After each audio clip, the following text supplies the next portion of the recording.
How's it going, guys? My name's Archetype, and welcome to a new video. I had this idea for a while now. Just want to put it out there, but this video is about my ideas of why competitive Call of Duty hasn't exactly reached the full potential it can reach. CoD Champ's coming up, of course. I can see it reaching about 100k viewers at the most, maybe at times, but I can see it expand out to 200k, much like the LCS. I don't know. That's my thoughts. So this video is personally going to be about my ideas about competitive Call of Duty. If you don't agree with anything if you don't agree with anything I say, I will put a post on Reddit on the subreddit of reddit.com/r/COD competitive. Great subreddit over there. The guys helped me out a lot there. I just read through their post there. Great bunch of people. Very nice community. Go check them out. But I'll put something up there and talk to me in the comments below. We'll have a nice discussion. No fire each other. But let's get started. So mainly I have 4 reasons of why competitive Call of Duty hasn't reached the full potential it can reach with the players, the MLG, the streams and everything. But currently Nation at 20k viewers per day, I think, around there, somewhere around there. But basically my first idea is how Infinity Ward and their game kind of aren't working out too well with some of the faults they have right currently, such as spawns. I believe trophy systems are a bit faulty, host issues, stuff like that. Haven't really been enjoyable to watch, and it causes players to complain quite a lot. And that's kind of the reason why people kind of start backing away from CoD competitive, I think, because due to the reason the pros are always complaining about how this game isn't so good and how the game's awful with the spawns. I believe Envy versus Optic in the 2K series last night had a faulty spawn area somewhere in Bomb Strip Club of Octane.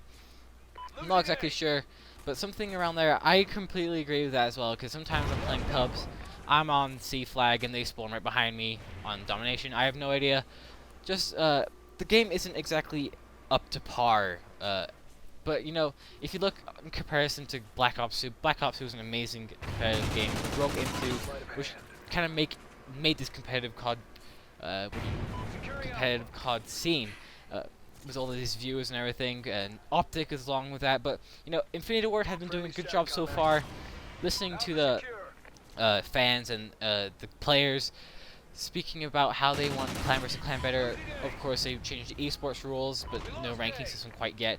So a little bit more adjustments, I think, will make this game so much more better. And if they fix spawns, make them a lot more practical, more what do you call it?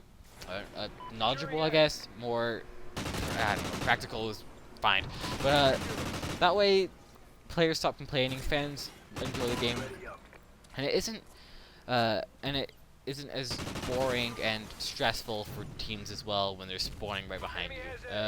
So that's it about the faulty game and the spawn systems. It can only be at some points, but not all the time. But also my second idea is regulation from Infinity Ward, Activision, or Treyarch, the COD developer at the time. Much like Riot does with League of Legends. If you think about it, Riot is doing a great job with League of Legends because the esport is has such a massive community. They're handling it perfectly, handing out fines when needed, handing out bans when needed, contracts there at League of Legends as well, doing very well in collaboration with Riot, I believe. It's something that the COD community is missing. If you look at the Riot scene, contracts, players staying at one team for a certain amount of time, which Curse LV has done with Parasite, Ricky, Miracles, and Killa. The thing is with them, they have set up a base, which is an excellent idea, of a no play rule or something like that. Can't exactly remember the whole name, but you have to pay like $7,500 if you want to leave, and then you have a ban if you don't want to leave for like 6 months. You can't play the game, which is kind of a smart idea. And if you see this more in the scene, you kind of stop seeing these constant roster changes, which is my third point as well. So going into constant roster changes, you don't always see the Optics and the Envies and the Phases and all the teams out there constantly changing teams, constantly changing players, and kind of altering their fan base as they go. If they stick to a certain amount of players and create contracts, there's be all that single fan base, and that fan base will grow, in my opinion. But as teams do roster changes, they always become more poor as well, I think. It takes more time. and that isn't exactly practical for the players as well, if you think about it. But it can also come into the idea it's getting unfair. You know, roster changes just luring players into Optic, for example, who have getting 10k per stream of viewers. And it's just kind of, you know, unfair, I guess. Not unfair, like kind of impractical for teams, because you can lure players over with money for like that Twitch money or that YouTube money. But it's kind of unfair. So if you have contracts in place and you break that contract, you get a fine. You basically have to no time playing. It's kind of a great idea by Curse LV for doing this. Players not luring other players, which like TSM Jurgensen, I believe that he got fined by Riot, which was I think was an excellent use of their authority by Riot, which is what Infinity Ward, Treyarch, all the CoD developers should do alongside with MLG. And if those two collaborated, this esport would be such a massive esport that it could be up there with League of Legends, Dota 2, and StarCraft 2. You know, something that to keep in mind though is also the transfer of players needs to happen at some point. Like maybe after events, you can trade players once, one or two players from your team. Maybe a certain limit of players you trade for about a month. You know, maybe get pro points deducted from you. Like you pay a certain amount of pro points for this player. This player comes over. Some sort of transfer market system, much like you have in soccer and football, of course, in England and France and Italy and Americas, everywhere really. If you have this idea of a transfer system, players don't leave for free and just from the money. The team they're leaving gets something in return, which is kind of a fair deal. And lastly, my final point, which isn't exactly a point, but it's the lack of amateur players breaking through. Now this is kind of a touchy subject, because there's a set base of about 50 players, I would guess, that have been playing pro and kind of grew up together. So it's really difficult for amateur players to break through. And say if those amateur players do break through, this esport would be even more exciting. You haven't seen it in much esports, but you see these amateur teams being the top teams in events, and then you're just like in shock. You know, I haven't seen this happen so far, but if amateur teams keep grinding it out, this esport would be absolutely fantastic in my opinion. I don't exactly know, but it's kind of difficult to talk about this because it's difficult for amateur teams, of course, but the thing is, amateur teams, there's not much players dedicated, and if there's dedicated players, there's going to be teams that are going to be outstanding, much like and can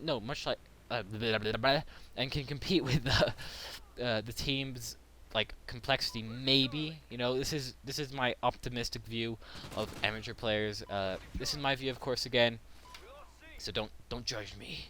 Don't judge me. But back to the subject at hand.